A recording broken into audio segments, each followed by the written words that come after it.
Sabe o que de fato sustenta o Brasil como nação? A resposta não é uma coisa só, mas a base, o alicerce de tudo, está ali, bem no comecinho da nossa Constituição. Hoje, a gente vai mergulhar de cabeça nos artigos 1º e 2º, que são a fundação de toda a nossa estrutura de Estado. Chamar esses artigos de espinha dorsal, nossa, é a analogia perfeita. Porque, pensa bem, eles não são só umas leis no papel, né? São os pilares que seguram todo o nosso prédio democrático. É por isso que entender eles a fundo não é só para quem está estudando para concurso. É para qualquer cidadão que queira, de fato, entender como um país funciona. Nosso roteiro hoje está bem direto. Primeiro, vamos sacar o porquê dessa história de espinha dorsal. Depois, a gente mergulha nos 5 fundamentos do artigo 1º, que são tipo a alma da República. Na sequência, a gente vê como o artigo 2º cria a máquina do governo para proteger tudo isso. E no final, a gente amarra todas as pontas. Então, vamos lá. Por que espinha dorsal? Simples, porque é aqui que tudo começa. É a partir desses princípios que nascem todos os nossos direitos e, claro, os nossos deveres também. Imagina a Constituição como se fosse um prédio gigante. Os artigos 1º e 2º são a fundação, sabe? Aquela estrutura de concreto bem sólida, lá embaixo. Todos os outros, mais de 200 artigos que falam de saúde, educação, impostos, tudo isso está construído em cima, dependendo dessa base. É aqui que fica definido que o Brasil é uma república, uma federação e, o mais importante, um Estado democrático de direito. Ok, se esses artigos são a fundação, quais são exatamente os tijolos que formam essa base? Vamos conhecer agora os 5 pilares, os valores essenciais que guiam o nosso país. Então, esses 5 princípios estão todos listados lá no artigo 1º. E aqui vai uma dica de ouro, especialmente para quem estuda para provas. Tem um macete, um mnemônico, que torna praticamente impossível esquecer quais são eles. E tá aí ele, Sóci Diva Plu.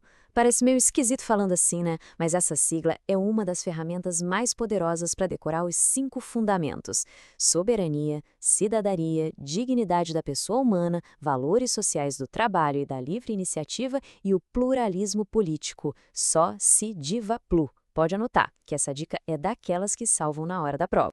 Mas vamos detalhar cada um porque o significado aqui é bem profundo. Primeiro, soberania. Quer dizer que o Brasil não obedece a nenhum outro poder, nem dentro nem fora.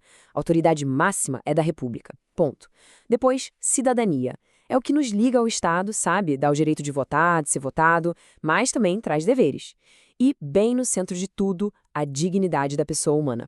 Esse aqui é o pilar central. A ideia de que cada ser humano tem um valor que o Estado tem a obrigação de proteger. Daí vem os valores sociais do trabalho e da livre iniciativa. Aqui a Constituição tenta achar um equilíbrio, sabe? Tipo, sim para a liberdade econômica, mas sempre de olho na justiça social. E para fechar, o pluralismo político, que é a garantia de que todas as ideias, desde que democráticas, claro, possam existir e competir livremente.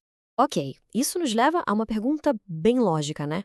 Se a gente já tem os fundamentos definidos, como que o Estado se organiza para garantir que eles sejam respeitados e para evitar abusos de poder? A resposta está no artigo 2º.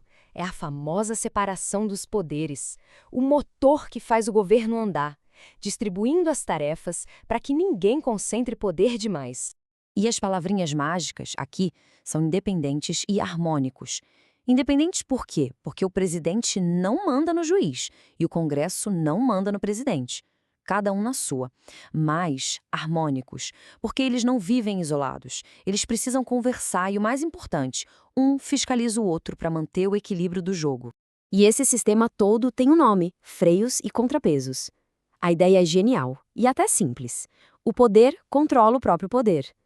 Não é uma separação total, cada um no seu quadrado. É uma interdependência controlada, um cabo de guerra constante para manter a democracia no lugar. Olha só como isso funciona na prática. Cada poder tem a sua função principal, a que a gente chama de típica.